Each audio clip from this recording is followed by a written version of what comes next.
Hello, I'm Fast Lawyer. Today we're going to do a review for Blair Witch VR, a game released on the Steam Store August 12th, 2021 by developer Bloober Team. Blair Witch VR is available for all the major VR headsets. It normally retails for $30. It's on a release sale, 15% off. I got a free Steam key through the Steam Creator Connect program to review this game. I tested this game out on the Oculus Quest 2 using the Oculus Link cable. Blair Witch VR is a narrative-driven psychological horror game. There are a few jump scares in this experience, but a lot of the horror here is from the tension, the atmosphere, the fact that you're in the woods, it's dark, and you're trying to save this boy in danger all the while you're fighting your inner demons. And it just becomes more difficult to tell what is reality and what is not. In my opinion, this is one of the top horror games in VR because the horror is built up. It's not based on cheap scares, but a strong narrative, which by the way, I had already played Blair Witch in Pancake non-VR, and I wasn't a big fan of the experience because I felt the gameplay was a little too frustrating. However, they fixed those issues, and in VR, here you are in the woods, and it's just so much more immersive and so much more frightening because you're being put in the shoes of our protagonist, literally in VR. You're seeing exactly what he sees, you're feeling what he feels,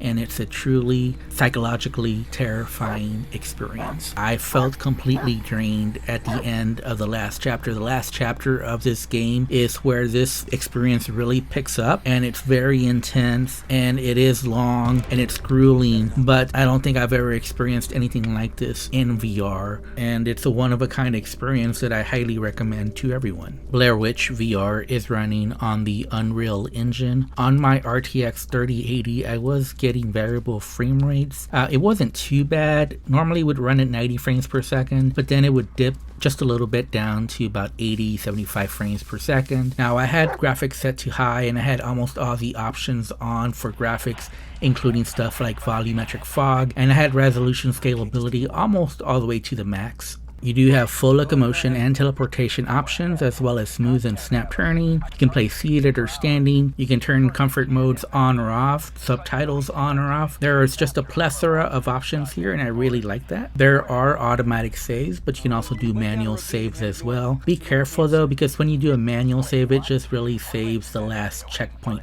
permanently. Now, it took me approximately 4 hours to beat the game, but keep in mind, I had already played Blair Witch Pancake version, so I knew pretty much what to do already. And I will say that the VR version to me did feel like a completely new game just because it's so much more immersive, so much more enjoyable. The core gameplay here is fun in VR, and the changes the devs made to the game just made it more streamlined and just a better version overall. There are some negatives to this experience though. One big thing I noticed was the animations often looked not that good, especially on Bullet, your dog. A lot of the times I saw him walking on air. That really is immersion breaking in VR, especially since Bullet is so important, so integral to the experience. There's also a lot of clipping overall, not just yourself, but also Bullet and enemies will clip through several objects in the environment. And while you can pick up several objects in the environment, a lot of them just aren't interactable. You can only pick them up. You can't really do anything else with those objects. The visuals aren't as great as I thought they would be. I don't want to complain too much because I did enjoy the visuals overall, and they are better than most of the experiences in VR. But if you played the Pancake version, I think you'll have an expectation of having that fidelity of graphics translated to VR in a one-to-one sense, but that's really not the case here. You can tell there were some downgrades made here, probably due to performance concerns, but don't worry, this does not look like a Quest port. This is one of the best looking games that were originally on the Oculus Quest and now are brought to PCVR, and yeah, this is the definitive version to get. I also thought the sounds were great,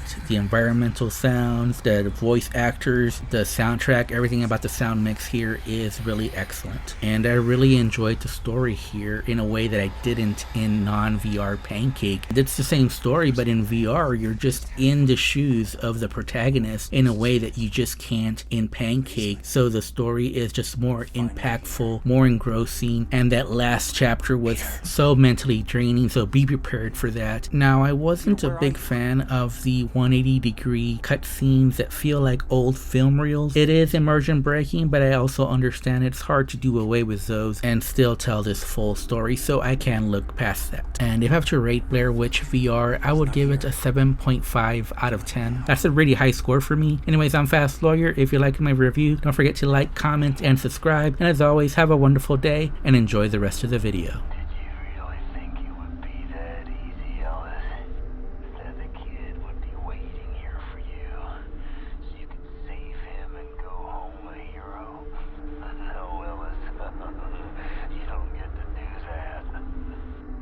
Where are you, motherfucker?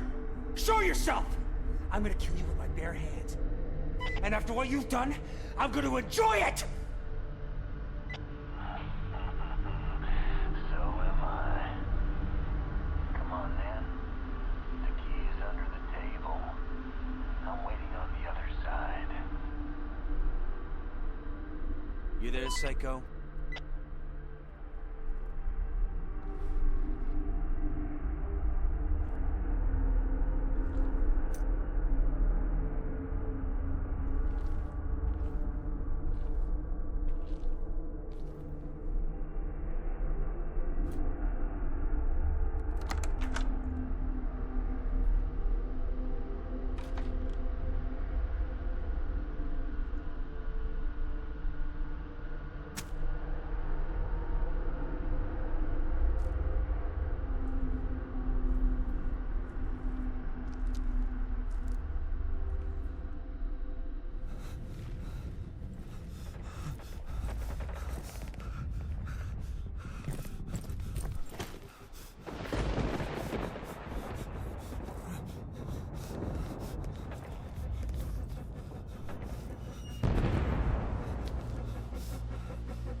No, please. I'm not gonna hurt you.